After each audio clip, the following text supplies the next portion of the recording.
135 number ward की coordinator मोहतरमा अख्तरी निज़ामी शहजादा के बेटे साकिबुद्दीन शहजादा उर्फ बॉबी शहजादा और शादाब शहजादा अपने साथियों के साथ मिलकर वार्ड में काफ़ी सरगर्मी से काम करते हैं।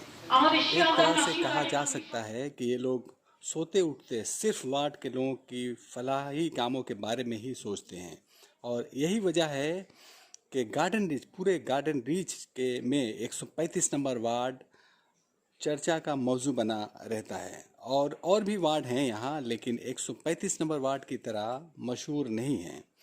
पार्टी हो या समाज के किसी तरह के भी काम हो, सभी कामों में ये लोग पूरे इलाके को जगमगा कर रखते हैं। लॉकडाउन में शुरू से ही उन लोगों ने समाज का काम किया,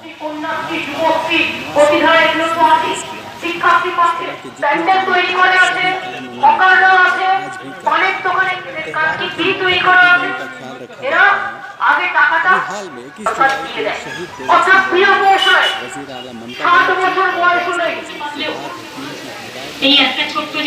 मनाया। इस तरह से ये लोग काम से जुड़े रहते हैं। आइए सुनते हैं कि इस मौका पर मौजूद साकिबुद्दीन शहजादा उर्फ बॉबी शहजादा ने क्या कहा। यही सीपीएम की जो 34 साल की सरकार जो कब्जे करके बैठी हुई थी पश्चिम बंगाल पर, उन लोगों को यह देखा नहीं जा रहा है कि ममता बनर्जी किस तरह से डेवलपमेंट का काम कर रही है। ये आने वाले दिनों में तो सीपीएम का बिल्कुल सफाया करके चलेगी, बिल्कुल, बल्कि सीपीएम बिल्कुल खत्म हो चुका है, सफाया हो चुका है। और ये सीपीएम सरकार अब और वापस आने का कोई चांसेस नहीं बन रहा है। कोई ऐसा पॉइंट नहीं छूट रहा है जहां से ये सीपीएम सरकार वापस आ सकता है। तो इसने किया क्या, एक कहावत है, खिसियानी बिल्ली खंबा नोचे। तो ये जो खिसिया गए देखकर ममता बनर्जी की तरक्की को, तृणमूल कांग्रेस के काम को देखकर खिसिया गए, तो इन लोगों ने क्या किया, इस नरेंद्र मोदी और अमित शाह को कहा कि दादा आप पश्चिम बंगाल में आइए, हम लोग अंडरग्राउंड आपको सपोर्ट करेंगे और आपको सपोर्ट कर हम लोग पश्चिम बंगाल में लाएंगे। और फिर हम लोगों का जो नापाक इरादा था, जो छोड़ा हुआ इरादा हम लोग छोड़ दिया, उसको आप लोग पूरा कीजिएगा और यहाँ से कांग्रेस या तृणमूल कांग्रेस के नाम लेने वाले को हम लोग मिटा देंगे। यही सीपीएम गवर्नमेंट, जो सीपीएम के लोग थे, इनकी ये साजिश है, इनका ये सोच है। इस बीजेपी को, इस नरेंद्र मोदी को, जो ए से लेकर जेड तक जितना मुल्क घूम चुका है पिछले 6-7 सालों में, घूम के आ चुका है, लेकिन आज तक हिंदुस्तान का डेवलपमेंट कैसे किया जाए उसको नहीं पता है। वो यहां पर पश्चिम बंगाल में आया, लोगों को तकसीम करने की कोशिश की, लेकिन नहीं हुआ। कैडरों और लीडरों को इस पश्चिम बंगाल के सरजमीन पर शहीद कर दिया गया, सिर्फ 34 साल जबरदस्ती अपने हुकूमत को कायम करने के लिए। और इसी जबरदस्ती के खिलाफ एक औरत, आमतौर पर हम कहते हैं कि औरत जो होती है कमजोर होती है, लेकिन उस औरत ने साबित किया कि जब औरत अपने जिद पर आ जाती है और हक की लड़ाई को उतर जाती है, तो लाखों, हजारों, करोड़ों मर्दों के ऊपर भी वो खाली होती है। ममता बनर्जी ने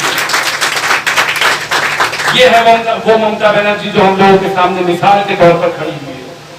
ममता बनर्जी ने एक अहद किया कि ये 34 साल के जबरदस्ती कायम शुदा गवर्नमेंट को, जो ज्योति बासु और बुद्धदेव की शक्ल पर पश्चिम बंगाल पर काबिज था, उसको जड़ से उखाड़ कर फेंकना है। और उस अहद के तहत उन्होंने पूरे पश्चिम बंगाल में तहरीक चलाया। ये महज एक जिद नहीं था कि मुझे ये चीज चाहिए, मैं इस पर बैठूंगी, ये सिर्फ एक जिद नहीं था, ये एक अहद था, सच्चाई की तरफ लड़ाई था। वो तमाम 55,000 कैडरों और लीडरों के घर वालों की तरफ से एक लड़ाई था कि इनको मैं इंसाफ दिलाऊंगी। और जब 2011 में ममता बनर्जी जीतकर पश्चिम बंगाल की सरकार में बैठी, तो उन्होंने अपने 9 साल के कारनामों में यह जाहिर कर दिया कि 34 साल पर यह 9 साल पाती है। कोरोना वायरस के पहले हम लोगों ने देखा, इससे पहले कभी हम लोगों ने नहीं देखा कि हिंदुस्तान का इतना बुरा हाल था। जीडीपी की ग्रोथ को 8.5% से गिराकर लाकर 3-3.5% पर गिरा देकर, लोगों को एनआरसी सीएबी के नाम पर डिवाइड कर दिया। एनआरसी करेंगे जो लोग यहाँ से 71 के पहले की जिनके पास पेपर नहीं होगा, जिनकी पैदाइश नहीं होगी, उनको पश्चिम बंगाल क्या हिंदुस्तान से निकाल कर बाहर कर देंगे, उन्हें मुजाहिद कर देंगे, उन्हें बाहर फेंक कर दूसरे जगह फेंक देंगे, हिंदुस्तान में रहने का उनका हक नहीं है। इस तरह से इन लोगों ने हिंदुस्तान में ये तहरीक चलाकर हिंदुस्तान के लोगों को बांटने की कोशिश की। हमारे हिंदू भाइयों को सिखाया कि ये मुसलमान जो होते हैं आतंकवाद होते हैं, ये मुसलमान जहां पर रहते हैं वहां पर झगड़ा करते हैं, झमेला करते हैं, यहाँ की नौकरियों को बर्बाद कर देते हैं। इस तरह से मासूम जनता को इस बीजेपी सरकार ने बहकाया और साथ ही साथ ममता बनर्जी ने इस मासूम जनता को समझाने का कोशिश किया कि देखिए हम तमाम लोगों को मिलकर रहना है। जब से मुल्क आजाद हुआ सन 1947 से जिस तरह से हिंदुस्तान एक फूल के गुलदस्ते की तरह सजा हुआ है, वो एक ऐसा फूल का गुलदस्ता जिसमें गुलाब का फूल भी होता है, कमल का फूल भी होता है। लेकिन ये ममता बनर्जी का कहना था कि उस फूल में कमल का फूल भी होता है, उस फूल में उस गुलदस्ते में गुलाब का फूल भी होता है, उस गुलदस्ते में चमेली का फूल भी होता है।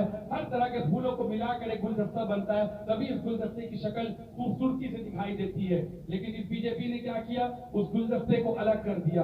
कमल का फूल है तो वो हिंदू का है, और गुलाब का फूल है तो वो मुसलमान का है।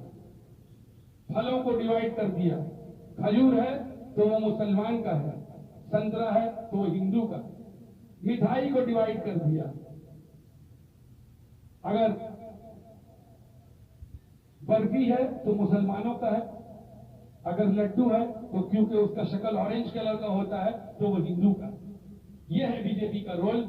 हम तमाम लोगों को मिलकर, हिंदू मुसलमान सिख ईसाई को मिलकर ये सोचना है, ये समझना है कि हम तमाम लोग हिंदुस्तानी हैं, बाद में हिंदू हैं, मुसलमान हैं, सिख हैं और ईसाई हैं। और अगर हम लोगों को अपने देश का, अपने प्रदेश का तरक्की देखना है तो हम तमाम लोगों को मिलकर एक गुलदस्ते की तरह रहना है, फूल की तरह अलग अलग डिवाइड नहीं होना है।